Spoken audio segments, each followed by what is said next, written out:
तस्मै ज्येष्ठाय ब्रह्मणे नमः।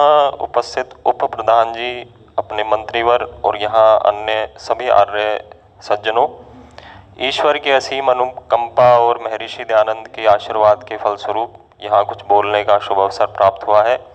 आइए पूर्व की तरह वेद के एक मंत्र का स्वाध्याय करें। ऋग्वेद का मंत्र है, इसका शीर्षक है कि हम अपनी प्राचीन पद्धति जो कि ऋषि मुनियों ने वेद के अनुसार बनाई है उसका त्याग ना करें।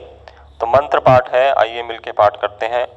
ओम तेनस्त्राध्वम ओम तेनस्त्राध्वम तेवत तेवत त ऊनो अधिवोचत त ऊनो अधिवोचत मानः पथा पित्रान् मानः पथा पित्रान् मानवादधि दूरम मानवादधि दूरम नैष्ट परावतः नैष्ट परावतः। तो मंत्र का शब्दार्थ है, हे देवः, हे देवों अर्थात विद्वानों, ते नः त्राध्वम, वे सब आप हमारी रक्षा करो, हमें कष्टों से बचाओ, पापों से बचाओ। ते नः अवतः, वे आप सब हमें सुरक्षित करो, धन विद्या आदि से संरक्षित करो। ओ ते नः अधिवोचता, और वे सब आप हमें ज्ञान का उपदेश दें, विद्या का पाठ पढ़ाएं। नः मानवात, हमें मानवीय अथवा मननशील मनुष्यों द्वारा प्रचारित, परावतः प्राचीन दूरवती, पित्रयात पैतृक, पथा मार्ग से पद्धति से, अधिदूरात मानइष्ट, अधिक दूर मत ले जाओ। तो यहाँ आया है कि हम प्राचीन पद्धति से दूर ना हो। तो रीतिया पद्धति क्या है कि जो समाज की उन्नति और सुव्यवस्था के लिए जो हम नियम निश्चित करते हैं, निर्धारित करते हैं, तो उन नियमों का उचित रूप से पालन करना कोई व्यवस्था है अथवा रीति है। और जब यही रीति कुछ काल तक अविच्छिन्न रूप से चलती रहती है तो इसका नाम होता है पद्धति। तो इसको ही परंपरा भी कहा जाता है। तो जो प्राचीन पद्धति है जो कि हमारे ऋषि मुनियों ने चलाई है वेद के अनुसार, परमात्मा के ज्ञान के अनुसार, यह हमारे जीवन की एक प्रक्रिया है। तो उन्होंने मानव जीवन की उन्नति के लिए जिन नियमों का निर्धारण करना है तो वे ही प्राचीन पद्धति के अंतर्गत आते हैं। तो इस पद्धति में तीन बातें सर्वोच्च स्थान है जिनका आचार से संबंध है। वह तीन बातें हैं, तप, त्याग और संयम। तो यह तो कहा गया कि हम अपनी प्राचीन पद्धति की इन विशेषताओं को जो आचार से संबंधित है, हमारे व्यवहार से संबंधित है, उन्हें किसी भी प्रकार ना छोड़ें। तो जो इसमें पहली बताई तप, तो तप का अर्थ है द्वंद्व सहन, यानी कि जो दो होते हैं जैसे कि सुख दुख, हानि लाभ, मान अपमान, और इसी प्रकार सर्दी गर्मी, इनको हम सहन करें। तो महर्षि दयानंद कहते हैं कि कष्टों को सहते हुए धर्म के मार्ग पर लगे रहना तप है, कि हम धर्म के अनुष्ठान में जो भी हमें कष्ट आए, बाधाएं आए, उन्हें सहन करें, परंतु धर्म का परित्याग ना करें। तो यह है तप। और दूसरा आया त्याग।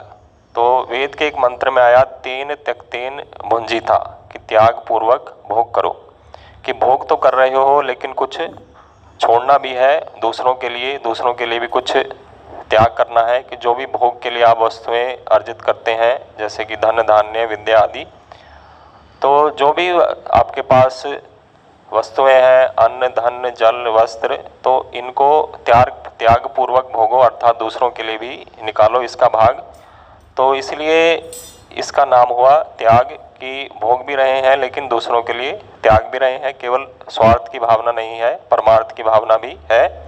तो अगली जो बात आई आचार से संबंधित वह है संयम। तो संयम कहते हैं इंद्रियों पर नियंत्रण करना, उनको अच्छे मार्ग पर लगाना और बुरे कामों से हटाना। तो यह है संयम। इसको ब्रह्मचर्य भी कहा गया है। तो ब्रह्मचर्य का एक अर्थ और भी है कि जो ब्रह्म विद्या है, वेद की विद्या है, उसका स्वाध्याय करना, चिंतन करना और उसके अनुसार जीवन में आचरण करना। तो इन विशेषताओं को हमें छोड़ना नहीं चाहिए। तो इसलिए मंत्र में आया कि परावतः पित्रयात पथा अधिदूरम मा नैष्ट, कि प्राचीन पैतृक जो हमारे पितरों ने दी है, ऋषि मुनियों ने दी है, जो हमारे पालक लोग हुए, उनकी पद्धति से, उनके मार्ग से अधिक दूर ना जाएं। तो आज हो रहा है कि हम जो हमारी ऋषि मुनि लोगों ने हमें जो पद्धति दी थी वेद के अनुसार, उनसे हम अधिक दूर जा रहे हैं। तो यहाँ अधिक दूर से यह भी अर्थ है कि हम उसमें कुछ परिवर्तन कर सकते हैं समय और परिस्थिति के अनुसार, कि जो भी अपेक्षित संशोधन है, परिवर्तन है अथवा परिवर्धन है, वह सब ग्राह्य है, वह योग्य है, लेकिन अधिक दूर ना जाएं। किंचित तो चलता है, लेकिन यदि अधिक दूर उस मार्ग से हट गए तो इसका अर्थ हुआ कि हम उस मार्ग को त्याग ही दिया गया है। तो उसको त्याग नहीं है, केवल उपयोगी परिवर्तन को ग्रहण करना है, उससे अधिक दूर जाना नहीं है, कि जिससे हम उस मार्ग से बिल्कुल ही हट ना जाएं। तो हम अपनी प्राचीन पद्धति जो है ऋषि मुनियों की, जिसमें तप, त्याग, संयम का महत्व है, उसको आचरण करते रहें। तो इसलिए देव भी हमें इसी प्रकार का उपदेश दें, जैसे कि मंत्र में आया ऊ ते नह अधि वोचता, कि वह भी हमें इसी प्रकार का ज्ञान उपदेश देते रहें और हमें अब इस प्रकार उपदेश देकर हमें कष्टों से बचाएं।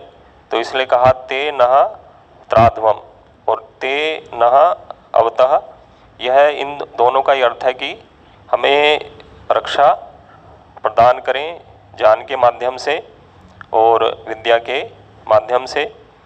और जो भी अच्छे अच्छे उपदेश हैं वेद के, और जो वेद के अनुसार जो हमारे ऋषि मुनियों ने और भी ग्रंथ बनाए हैं, दर्शन शास्त्र, मनुस्मृति, उपनिषद, उनके अनुसार भी हम आचरण करें।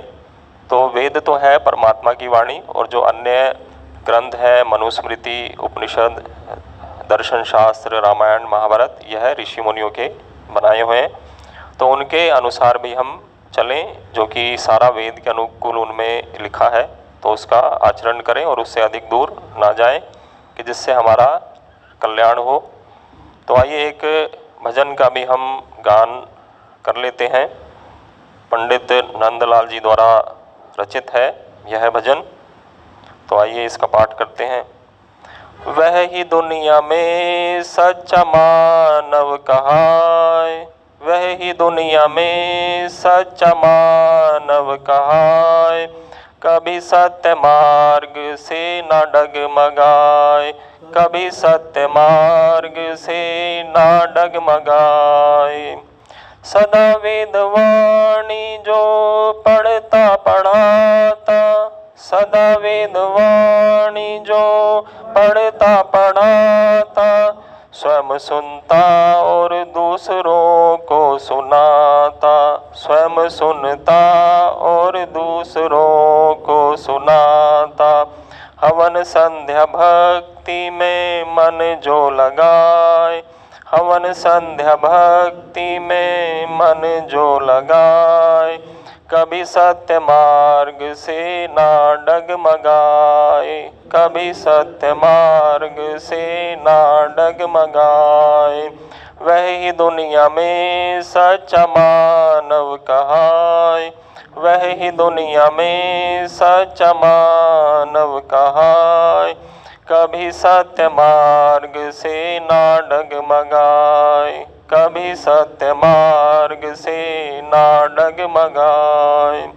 यदि मन वचन कर्म में एकता हो, यदि मन वचन कर्म में एकता हो, प्रभु मन के मंदिर में ही देखता हो, प्रभु मन के मंदिर में ही देखता हो। कर्म कांडी बन कर वह मुक्ति को पाए, कर्म कांडी बन कर वह मुक्ति को पाए, कभी सत्य मार्ग से ना डगमगाए, कभी सत्य मार्ग से ना डगमगाए। वह ही दुनिया में सच्चा मानव कहाए, वह ही दुनिया में सच्चा मानव कहाए। कभी सत्य मार्ग से ना डगमगाए, कभी सत्य मार्ग से ना डगमगाए। सच्चाई की खातिर जो गर्दन कटाता, सच्चाई की खातिर जो गर्दन कटाता, छुरा पेट में गोली सीने में खाता, छुरा पेट में गोली सीने में खाता। पिए जहर जनता को अमृत पिलाए, पिए जहर जनता को अमृत पिलाए। कभी सत्य मार्ग से ना डगमगाए, कभी सत्य मार्ग से ना डगमगाए। वह ही दुनिया में सच्चा मानव कहाए, वह ही दुनिया में सच्चा मानव कहाए। कभी सत्य मार्ग से ना डगमगाए, कभी सत्य मार्ग से ना डगमगाए। जो धर्मात्मा दीन दुखियों से डरता, जो धर्मात्मा दीन दुखियों से डरता, सदा आतताई का संहार करता, सदा आतताई का संहार करता। जमाना उसे आँखों पर फिर बिठाए, जमाना उसे आँखों पर फिर बिठाए। कभी सत्य मार्ग से ना डगमगाए, कभी सत्य मार्ग से ना डगमगाए। वही दुनिया में सच्चा मानव कहाए, वही दुनिया में सच्चा मानव कहाए। कभी सत्य मार्ग से ना डगमगाए, कभी सत्य मार्ग से ना डगमगाए। समाधि का जो भक्त लेते हैं आनंद, समाधि का जो भक्त लेते हैं आनंद, उन्हें मिलते हैं निश्चय ही सच्चिदानंद, उन्हें मिलते हैं निश्चय ही सच्चिदानंद। बिना योग साधन वह पाया न जाए, बिना योग साधन वह पाया न जाए। कभी सत्य मार्ग से ना डगमगाए, कभी सत्य मार्ग से ना डगमगाए। वही दुनिया में सच्चा मानव कहाए, वही दुनिया में सच्चा मानव कहाए। कभी सत्य मार्ग से ना डगमगाए, कभी सत्य मार्ग से ना डगमगाए। जो कहते हो नंद लाल करके दिखा दो, जो कहते हो नंद लाल करके दिखा दो, धर्म देश की राह में तन मन लुटा दो, धर्म देश की राह में तन मन लुटा दो। तभी तेरा कहना यह सार्थक कहाए, तभी तेरा कहना यह सार्थक कहाए। कभी सत्य मार्ग से ना डगमगाए, कभी सत्य मार्ग से ना डगमगाए। वह ही दुनिया में सच्चा मानव कहाए, वह ही दुनिया में सच्चा मानव कहाए। कभी सत्य मार्ग से ना डगमगाए, कभी सत्य मार्ग से ना डगमगाए। ओम शांति शांति शांति। आर्य समाज के नियम पहला